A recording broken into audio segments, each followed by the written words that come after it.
जो महाबोधि महाविहार है जब बौद्धों का है तो उसमें ब्राह्मणों का कब्जा क्यों है, जबकि ब्राह्मण बुद्ध को मानते नहीं है। और भारत का इतिहास तो यही बताता है कि ब्राह्मणों ने बुद्ध धर्म खत्म किया है यहाँ पे, फिर भी ब्राह्मण अब उसको बुझाना चाहता है। वो बताता है कि बुद्ध विष्णु के 90वें अवतार है। तो और अभी तो कहना शुरू कर दे कि ये शिव यहाँ थे, उसके बाद बुद्ध यहाँ आया, तो इसे शिवालय कर रहे हैं। तो और उस पर कब्जा जमाना चाहते हैं।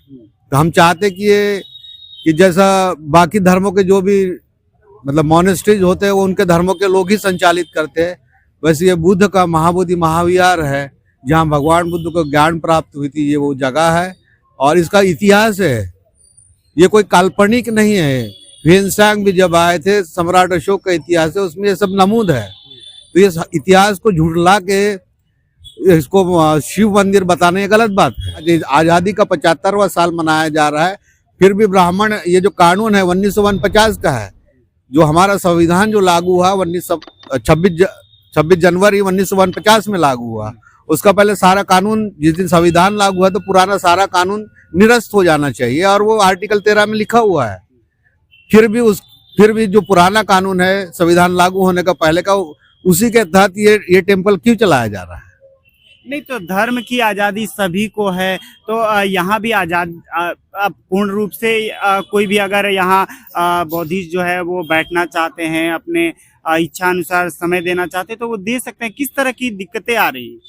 यहाँ दिक्कतें ये आ रही कि यहाँ पाखंडवाद बहुत है।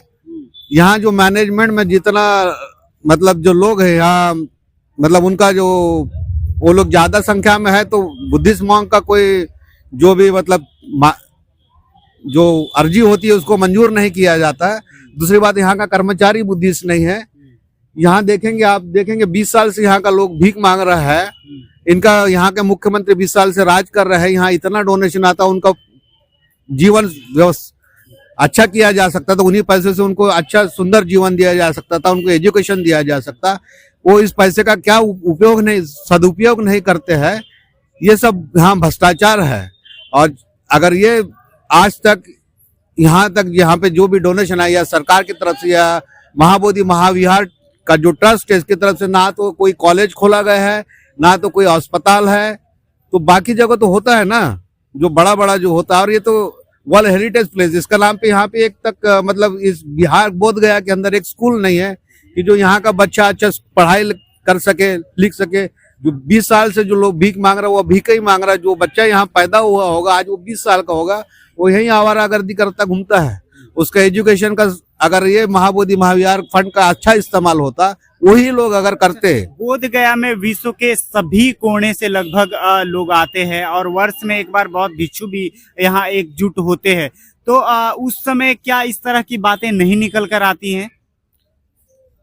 ये बातें आती है, पर फॉरेन के लोग यहाँ इंडियन डिप्लोमेटिक प्रॉब्लम होते हैं वो बोल नहीं सकते। चाहते तो हर है।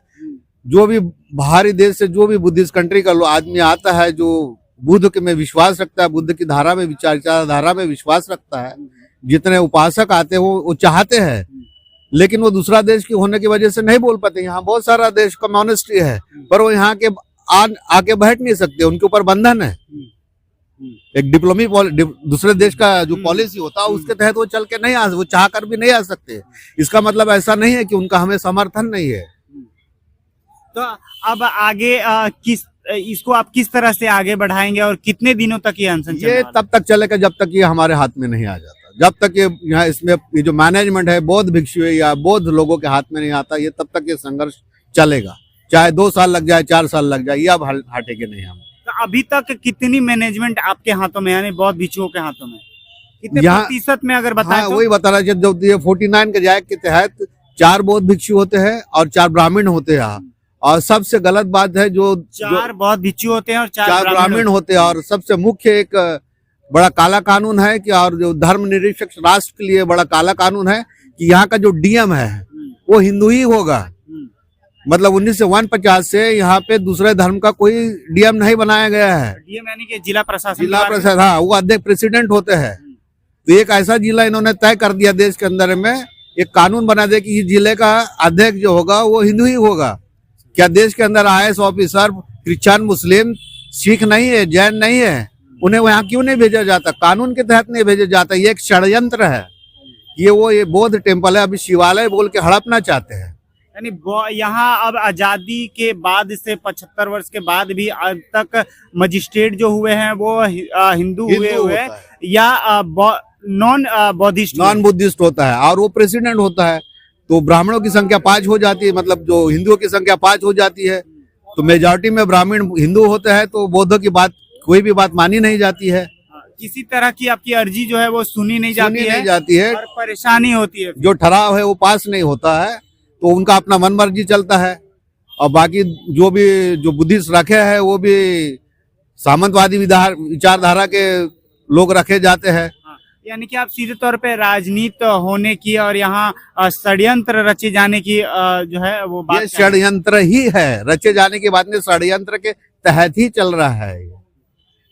तो अब आगे मतलब कितने संख्या में आप लोग यहाँ जुटने वाले हैं, और क्या ये केवल बोध गया में ही होगा या इसका विस्तार आप आगे भी देखने को मिलेगा लोगों को? नहीं, ये तो देश के जगह जगह होगा। अब जगह जगह से देश विदेश से भी लोग आएंगे, लोग अपना अपना तरीके से समर्थन जताएंगे। अभी बहुत सारा लोग, अभी तो शुरुआत है, ये झांकी है, अभी तो बहुत लोग आना शुरू। अभी तो कुंभ मेला का वजह से बहुत सारा ट्रेन व्यस्त था, लोग नहीं आ पाए, लेकिन धीरे धीरे लोग आएंगे, पहुंचेंगे। और यहाँ भिक्षु लोगों के ज्यादा भिक्षु बैठने की जगह नहीं होने की वजह से कुछ उठेंगे, पुराने लोग जाएंगे, कुछ नए आएंगे, बैठेंगे, क्योंकि और यहाँ 100-150 लोगों से ज्यादा जमा नहीं हो सकते, इतना जगह नहीं है। लेकिन लोग आते रहे, वक्त आए तो हम काल चक्र मैदान में भी बड़ा पंडाल लगा के लोग बैठेंगे।